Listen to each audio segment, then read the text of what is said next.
Bienvenue dans notre mise à jour des actualités mondiales. Dans l'analyse d'aujourd'hui, nous couvrons plusieurs histoires importantes du monde entier. Aux États-Unis, TikTok et d'autres applications de ByteDance comme Lemonade et CapCut ont fait face à une interdiction gouvernementale temporaire, les retirant de la circulation. Les responsables ont déclaré que cette interdiction n'est pas permanente et se sont engagés à trouver une solution qui pourrait voir ces applications réintégrées dans les 90 jours du début de la nouvelle administration. Le conflit en Ukraine a pris une nouvelle direction. En 2022, les forces ukrainiennes lancent des frappes de drones et de missiles sur le sol russe, ciblant des sites économiques, industriels et militaires. Des sources russes rapportent que beaucoup de ces attaques ont été interceptées par des systèmes de défense clés. Pendant ce temps, diverses sources cartographiques indiquent que les forces russes avancent dans plusieurs zones le long des lignes de front, s'approchant de lieux stratégiques, y compris ceux proches de Pokrovsk. Bien que les détails diffèrent, ces mises à jour suggèrent des mouvements terrestres significatifs. Le Royaume-Uni et l'Ukraine ont signé un nouvel accord de sécurité maritime visant à renforcer la sécurité dans les mers Baltique, Noire et d'Azov. Des représentants ont exprimé leur intention de résoudre les problèmes de sécurité de longue date dans ces régions. Cet accord intervient au milieu de discussions croissantes sur l'influence régionale et les tensions politiques s'intensifient en Europe. Au Royaume-Uni, les commentaires controversés d'un politicien de premier plan sur un plan de leadership de 10 ans ont déclenché un débat intense sur les orientations politiques futures.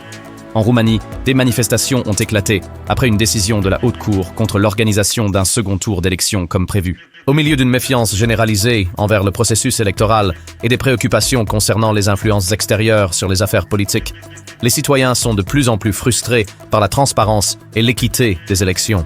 Au Moyen-Orient, le cessez-le-feu à Gaza reste fragile. Les dirigeants israéliens ont souligné que tout cessez-le-feu actuel pourrait être temporaire. À la suite de retards dans les listes d'otages fournies par le Hamas, il y a des indications qu'un petit nombre d'otages pourrait bientôt être libérés. Les analystes notent que les phases de tout accord de cessez-le-feu semblent étroitement liées à des considérations de sécurité régionale plus larges. Des rapports suggèrent que les responsables associés à la nouvelle administration américaine préfèrent une stratégie de sanctions, de pression économique et d'opérations d'information pour un changement de régime au Venezuela, plutôt qu'une intervention militaire. Cette approche vise à encourager un changement de leadership sans conflit direct, reflétant un schéma observé dans d'autres régions du monde. Les dirigeants d'extrême droite de plusieurs pays prévoient d'assister à l'inauguration du président élu Luiz Inácio Lula da Silva dans quelques semaines. Certaines personnalités notables ont à plusieurs reprises décliné les invitations des canaux officiels américains. Des questions persistent quant à savoir qui représentera le pays lors de cet événement de haut niveau. De nombreux rapports approfondis d'organisations de presse ont examiné les dynamiques militaires en Ukraine. Les analystes suggèrent que les frappes de missiles et de drones de l'Ukraine en profondeur sur le territoire russe ont donné des résultats mitigés. Les responsables de la défense russe affirment que de nombreux missiles ont été interceptés, tandis que d'autres soulignent la pression croissante sur les défenses ukrainiennes à mesure que les forces russes avancent progressivement.